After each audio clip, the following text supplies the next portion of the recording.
Hai guys, Assalamualaikum warahmatullahi wabarakatuh. Apa kabar semuanya? Ketemu lagi bersama saya Rena Yulia di channel Dosen Kece. Di video kali ini saya akan menyampaikan materi sistem peradilan tentang pelaku penegakan hukum. Siapa aja sih pelaku penegakan hukum yang terlibat di dalam menegakkan hukum atau yang terlibat di dalam sistem peradilan? Nah, jika kita melihat di materi-materi sebelumnya, misalnya tentang badan peradilan, begitu, maka kita bisa lihat untuk perkara pidana, maka pelaku yang terlibat di dalamnya yaitu penyidik. Nah, di tahap penyidik ini maka ada beberapa proses. Ada penyelidikan, ada penyidikan, lalu kemudian ada juga penangkapan, penahanan begitu ya. Nah, itu pelakunya adalah pelaku penegakan hukumnya adalah penyidik begitu. Lalu kemudian ada juga penuntut umum. Nah, ini penuntut umum adalah seseorang yang memang melakukan tugasnya untuk penuntutan dan eksekusi. Itu dilakukan oleh jaksa penuntut umum begitu. Nah, untuk penyidik tadi itu bisa berasal dari kepolisian ataupun kejaksaan ataupun penyidik PPNS, tergantung dari tindak pidana yang terjadi. Lalu para pihak yang lain yang terlibat juga dalam penegakan hukum yang perkara pidana itu ada juga pengacara gitu ya, atau penasihat hukum atau advokat. Ini juga terlibat di dalam penegakan hukum pidana. Lalu kemudian juga ada hakimnya gitu.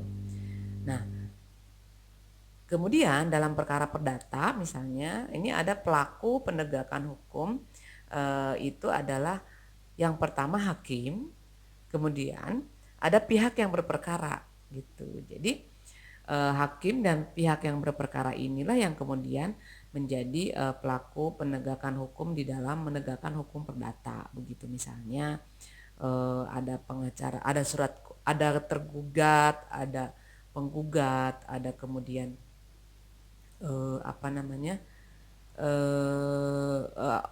yang dikuasakannya itu gitu ya, bisa juga ada advokatnya, ada pengacaranya di situ, tetapi memang bukan sebagai pengacara yang tadi disampaikan di perkara pidana gitu.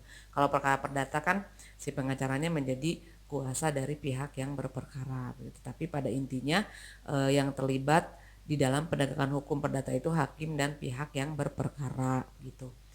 Lalu yang ketiga misalnya perkara administrasi negara. Nah, di sini ada hakim, kemudian ada penggugat, lalu kemudian ada juga pejabat administrasi negaranya gitu.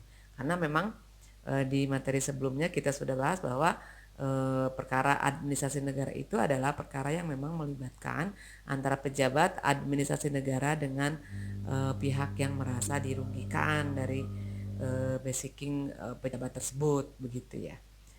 Nah, itu adalah para pelaku penegakan hukum yang terlibat di dalam penyelesaian perkara-perkara yang masuk ke dalam sistem peradilan gitu.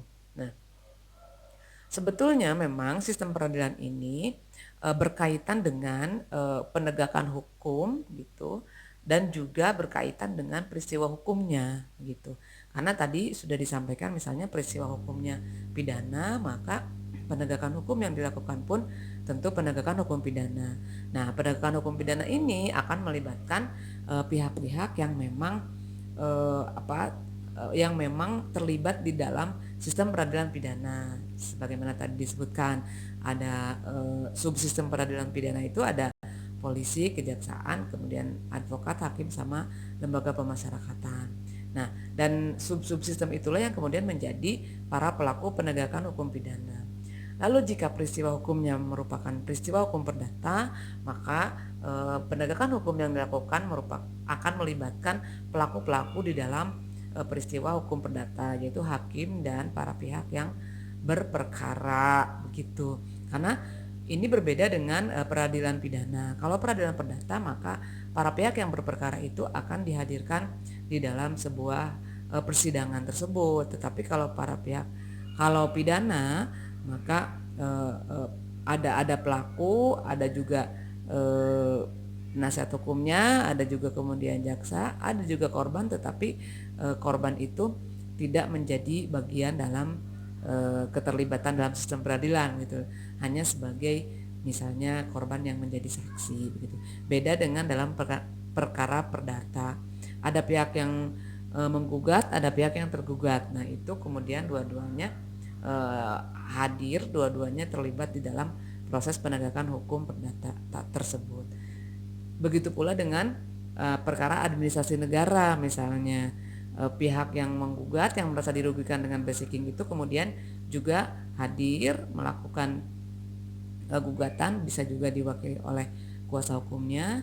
Pejabat administrasi negara yang juga tergugat juga kemudian hadir, bisa juga diwakili oleh kuasa hukumnya, dan ada hakimnya. Nah, ada hal yang berbeda di dalam perkara pidana atau penegakan hukumnya adalah korban tidak menjadi bagian di dalam sistem peradilan, melainkan menjadi outsider, menjadi di luar karena dianggap diwakili oleh negara dan negara diwakili oleh penuntut umum begitu.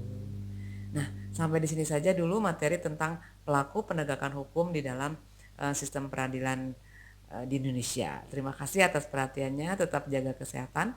Assalamualaikum warahmatullahi wabarakatuh.